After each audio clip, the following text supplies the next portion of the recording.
Hey, good morning, everybody, and welcome to another episode of The Unlock Show. I'm your host, Tracy Wilson, and like always, it's my pleasure to be here with you, particularly on this beautiful Friday here on the Gold Coast of Australia. Now, today's topic is actually been inspired by my grandson, who is actually not quite 2 years old. So the topic of conversation today is the interesting lesson that my 2-year-old grandson, Carter, taught me about sales and marketing. And in fact, this is not just a lesson that he taught me about sales and marketing. It's actually about all areas of business and in life. So there's some particular things. And at the time, it wasn't planned that way. He certainly wasn't out to teach me a lesson, what 2-year-old is in this sense, in the sense of, teaching somebody a lesson about business, persuasion, sales, and marketing. He certainly wasn't doing that. Not to say that 2-year-olds don't teach us lessons every single day, because I know they do. Brought up 3 sons. So now I have this little grandson of mine who is just wonderful to be around and full of energy, as most little boys are. So anyway, I wanted to share with you this lesson that he taught me. And like I said, at the time, didn't even think that it was a lesson that he was going to teach me. We were just out, we were playing, and it didn't dawn on me until later on in the week when I started having conversations with some other business people. And at that time, I then was like, boom, right. This lesson that I didn't realize that he was teaching me this lesson, but he did. And I brought it up in the conversation. And it's so apparent to me how what he taught me actually applies to business, and it applies to every facet of your business. So if you're wanting to make a difference in somebody else's life, you're wanting to sell a product and or a service, then the lesson that Carter taught me or reminded me of is a lesson that you will also need to, to take stock of today, listen and see how it applies to you and your business. And hopefully it's another nice little reminder of the things that we need to do each and every day in our business. And as you know, as entrepreneurs and business owners, as we move forward in our entrepreneurial journey, we're going to pick up lots of different tools, resources, knowledge, know-how, and we put it all into our, we start to put it all in our little, in our toolbox, and we start to pull them out at whatever moment we need to. So that's kind of how things happen. And as time's gone on, like I can't even compartmentalize this particular lesson that he gave me. And even though I've said it's about sales and marketing, because of all of the things that you learn over time, you put them in the toolbox. It's a matter of you pulling all of those out when you need them. So let me tell you about the story. So a couple of weeks ago, my daughter-in-law rang me and she said, do you want to come to Wet n Wild with us? And Wet n Wild is a theme park here in Australia, here on the Gold Coast. And the town that I live in, or the city that I live in, is kind of the playground for theme parks. This is where people come to go hang out at all the different theme parks. We have multiples, we have lots of them. So anyway, this one is called Wet n Wild. And anyway, so off I said, yeah, I'll buy myself a ticket, an annual ticket, so that I can go with them on a regular basis. So off we went down to the theme park. And anyway, as we were there, we arrived.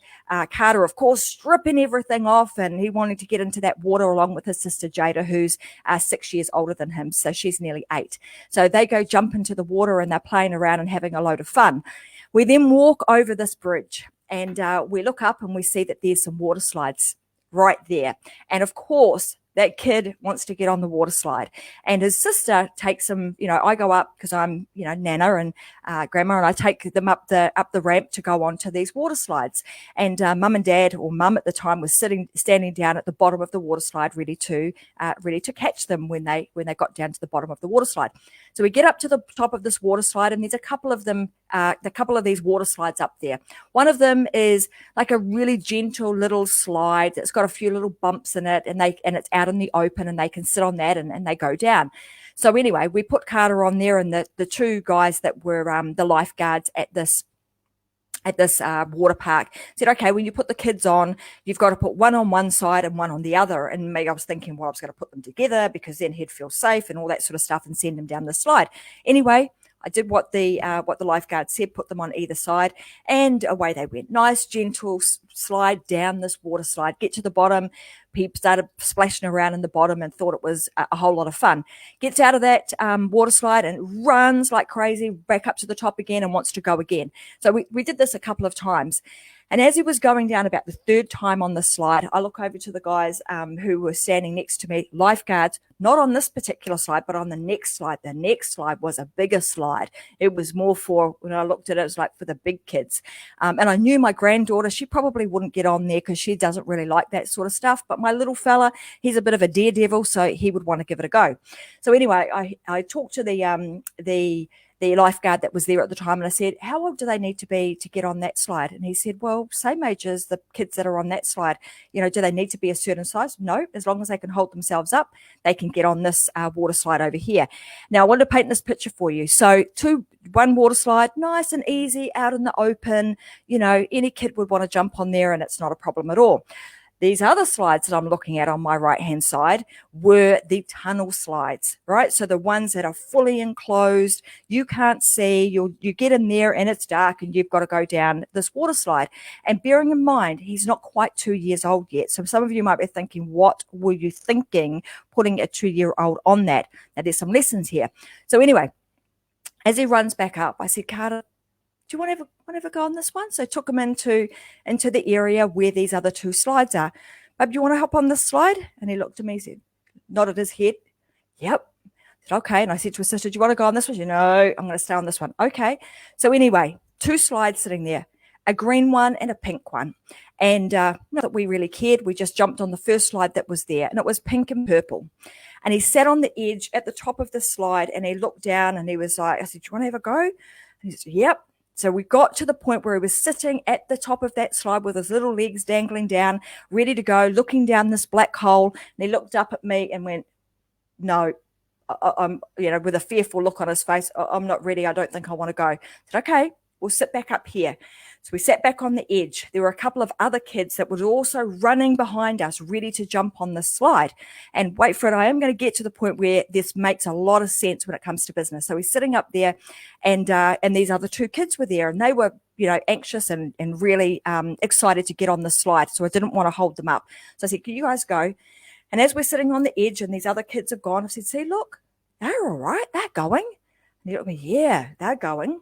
Okay, so take that into consideration. First, that's the first lesson. When I've kind of gone back and I've thought about this, lesson number 1 was that. Got him on the slide, sat him on the edge. He said, no, I don't want to go. Okay, sit up here.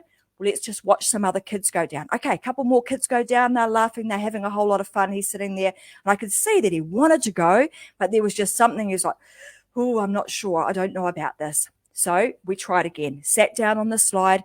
Go, babe, you're going to have it's going to be good. Mummy and daddy at the bottom waiting for you. So much fun. Look at those kids. They're loving it. And he's like, yep.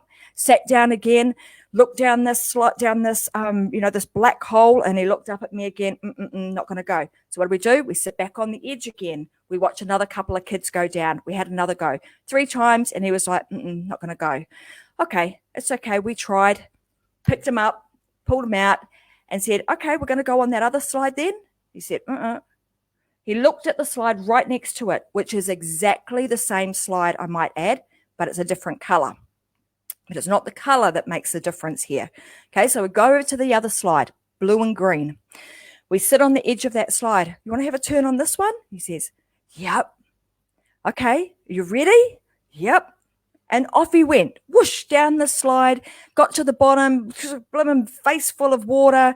As he was coming out, it was a little bit like if you'd watched that show where they kiss the egg, and it's they're on the bobsleds. You'll know, you guys will think of which show it is, but they're on the bobsleds. That's what he was like. His little body was going down the slide, banging his head side to side, but he got down the bottom and he was laughing and thought it was great fun. And his mum was there to scoop him up at the bottom. What he did was got straight out of that slide, ran like hell for leather, right up that ramp again. And I said, which one are you going to go on now? Of course, he went straight in the gate, straight back to that slide, got straight back on it and went again until his dad scooped him up at the bottom. Now, the lesson here was a few a few days later, I'm then talking with some business people, and we're talking about like how we get people to see our big vision, and how you would get somebody from a sales and marketing point of view to want to do whatever it is that you have to offer. And the lesson in all of this is, if you remember when Carter jumped on that first slide and he looked down, the first thing was he could not see the bottom. All right. Why? Because it was a round tunnel. It was dark. All right. So I realized this afterwards. Two exactly the same slides. One was dark, one was a little bit lighter, so he could actually see where he was going. So lesson number one is, when we paint the big picture about the vision of where we want someone to go, we need to make sure that we paint it and we give it in a way that they can actually see light at the end of the tunnel. If they don't, it makes it a much scarier ride for them to get on, even though the journey and the outcome is the same. Okay, so that was lesson number one. Make sure that you are painting a picture where somebody can actually see clearly, and because it makes you feel safe. So it doesn't matter whether you are 2 years old or you are 65 years old. If you are looking down the barrel of something that is dark, that you can't see the end of the tunnel, it is going to be much harder to persuade somebody to do it. So make sure you do that. That's lesson number one. Second lesson is, meet them where they are at. So as entrepreneurs and business owners, it's really easy for us to try and teach something, particularly when you're on the online space, or you're a teacher, or you're a coach, or a consultant, or something like that. It's easy for us to think that people know stuff. They know it. But if you remember back to when you were starting out, you did not know. So you must understand and meet your person, your audience, where they are at. So on a journey scale of 1 to 10, are they 1, starting right back at phase 1? And if that is the case, you need to think back, right back to when you were at phase number 1, and your messaging and your information needs to start there. If you are working with somebody who is at stage 6, or wherever they are in that journey of scale of 1 to 10, you want to make sure that your messaging is in alignment with where they are at on that journey. So with Carter, it was his very first big slide. He'd never been there before. He's not even 2 years old. So how could I expect him to know what to expect or what his experience would be like? All he could see was that other kids, and this is where social proof comes in. So the social proof in that story was, he sat on the sideline for a moment, because when we first got there, he hadn't seen any kids go down the slide. So we allowed him to sit on the sideline for a moment. You watch some other kids go down. You see that they got to the end of that slide safely, and they enjoyed their journey. So therefore, me, Carter, I'm going to enjoy my journey too. That is social proof. So it's the same as when you are going to do this for any of your businesses. You provide social proof, case studies that say, hey, other people have been on this journey with me, and this is the result that they got, and it's a safe place, and you get an outcome. So that is lesson number 2.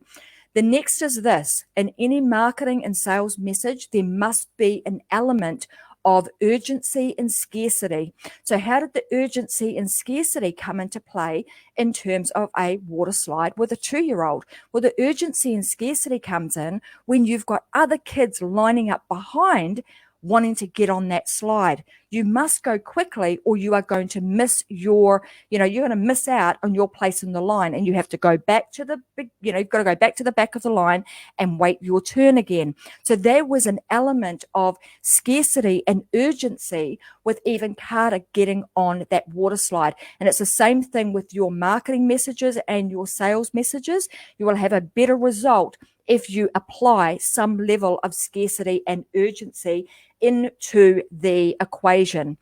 The other thing that you want to do is you're going to break things down into small steps. So whatever it is that you're doing, you might be taking someone from A right the way through to Z, which is like where they are now. And you will have heard me talk about this previously, the struggling avatar. So in terms of Carter, the struggling avatar was this wee little boy who had never been on a slide before, probably really frightened about jumping on that slide and having a go.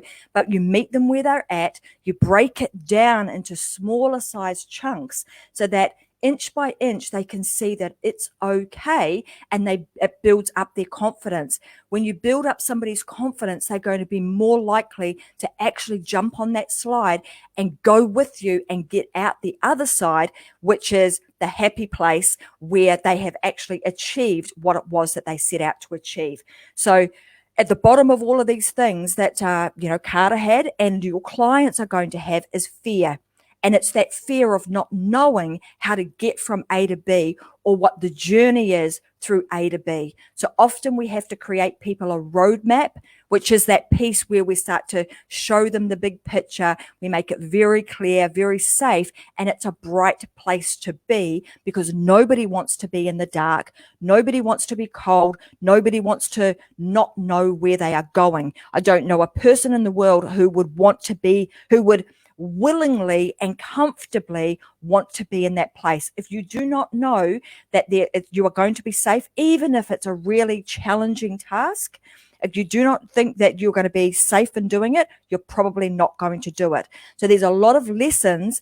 At the time, like I said, didn't even think anything of it. We were just a family out having fun at the theme park, jumping on a water slide. It wasn't until a little bit later that I was like, what he taught me the other day were all of those things. It was a beautiful reminder that we must always make sure that we paint the vision, we make sure that it's clear, we make sure that we paint that picture in a way that people are going to feel safe and they can see the light at the end of the tunnel. You may also, in that scenario, from a business sense, you might also highlight to them, the big terrain, that the ravine that they've got to get across. But you're highlighting that to them, but you're saying it's okay, it's safe, because I've built you a bridge. I've built you a bridge from A to Z. I'm going to show you how to get there without falling down that big black hole. So anyway, that was the lesson that my 2-year-old grandson, unbeknownst to him, and even to this day, because he's only 2 years old, would not even know that that was a lesson that he taught his grandmother. And it will only be because I have shared this with you today that someday he will look back and maybe he'll find this video and go, man, didn't even realize I was that clever when I was 2 years old and could actually teach my grandmother something. But he did. And in every single day, we are learning new things, and there are stories that you can tell to help people get from A to B. And sometimes they are in the most unsuspecting places that you wouldn't even think is a story that you could tell that actually relates to business. But there are so many things in that family day out that are now absolutely applied into the business world. And in fact, today with our team, we even spoke about a lot of the things that I've spoken about today in terms of meeting people where they're at, understanding our client avatar, understanding the journey that they are on, also understanding that not everybody is at the same level that you are.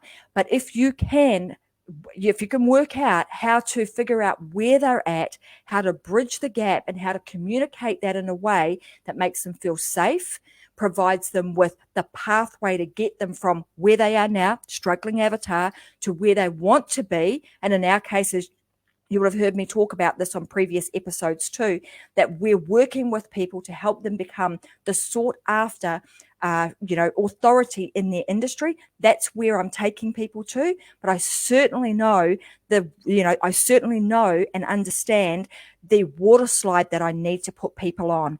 And I have a choice as to which one of those water slides I put them on, just as you do with your clients. So what I want you to take away from this today is I want you to think about, which water slide are you going to put your people on? Are you going to put them on the pink and purple one, which is dark? You cannot see the bottom. You are going to create something a little bit scary. Are you going to put them on there? Or will you put them on the blue and green one that has a bit of light in it, that they can see the end of the tunnel, where they're going to feel a little bit safe? The choice is now yours. Which one will you put them on? So that being said today, guys, it's a little bit of a shorter session today, but I hope that lesson has hit you as hard as it hit me. This little boy is going to, they get in here. I'm just telling you a little bit of a story about my two grandkids that come to my place on the regular, see this microphone and all of this equipment. They see me doing this regularly. So they get up here and they pretend that they've got their own little show. So you just never know. They might have their own show someday soon too, in terms of us building them up in confidence and allowing them to find their voice, allowing them to create a platform that they can start sharing their little messages that they hear, just like we're doing for you. So anyway, that being said, guys, I hope you have a wonderful weekend. It's beautiful here on the Gold Coast. It's going to be stinking hot all weekend. So I think we're going to be out and about doing some fun family stuff. And I'll see you guys back here again next Wednesday with another episode of Unlocked with Tracy Wilson. Thank you for joining me today. And like I always say, let's go live your life unlocked. Live the best life you possibly can, because there is just no other way. Have a great day, guys. Bye.